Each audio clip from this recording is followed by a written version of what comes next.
Denise Lonis, and today I'd like to talk to you about how to create an unforgettable open house. You know, in today's tech-driven world, I know there's a lot of discussion about whether or not open houses are even still effective. And I have to tell you that they absolutely are, probably even more so today than ever before.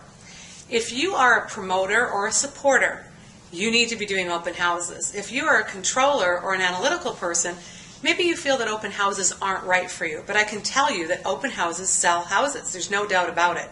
We're in a tech-driven world, but the reality is that people start their home search online, but that's not where they finish it. They do go out and look at homes. Oftentimes they find themselves strolling the neighborhoods on the weekends looking through open houses. That's where you need to be. Open houses are very effective. There was a lot of discussion a couple years ago about whether or not open houses work. Open houses are so effective. Even the National Association of Realtors over the last couple of years has put a great big push towards having agents go back to doing open houses. So make sure that you're one of those agents that do that. If even the National Association of Realtors is pushing open houses, there must be a very good reason for it. But let me tell you what I find. Most agents are very resistant to doing open houses, and I can't blame them because they haven't had success with open houses. And if you don't plan properly or do the steps that you need to do to have a successful open house, you're going to get pretty bored pretty quick because agents don't like to do anything that's a complete waste of their time. The challenge with doing open houses, if you're a promoter or supporter, is that it's kind of a struggle because you love people, you love the actual open house, but there's a lot of good preparation that's required if you're a promoter and supporter. And for promoters, that's often very difficult. You're better at the here and now, not necessarily the prep work. So what you have to think about is if you're going to do open houses, if you can come up with your system of doing them, have your plan, and work it consistently, and make sure you put that effort and energy into it, even you, the promoter out there, is going to love them because the results you get at your open house are going to be even better. The other reason why agents oftentimes do not love their open houses is because they're not picking the right open house. You're picking to do an open house perhaps in an area where there's not a lot of traffic.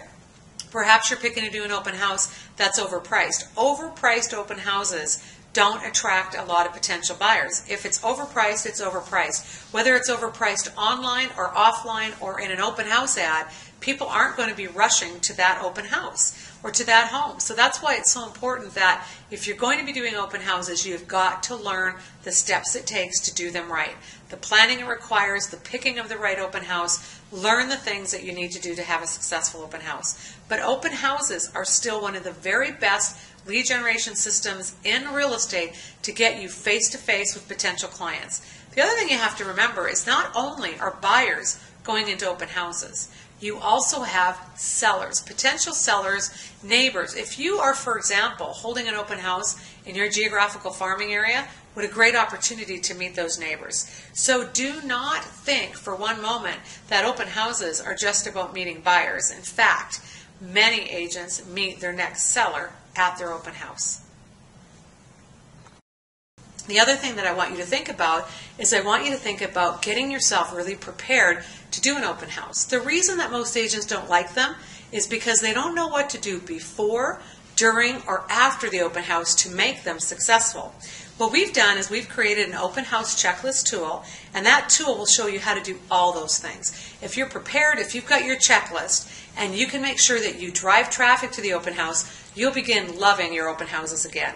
So this is the first of a 4-week series on the Unforgettable Open House. So please join me next week when we continue our discussion about unforgettable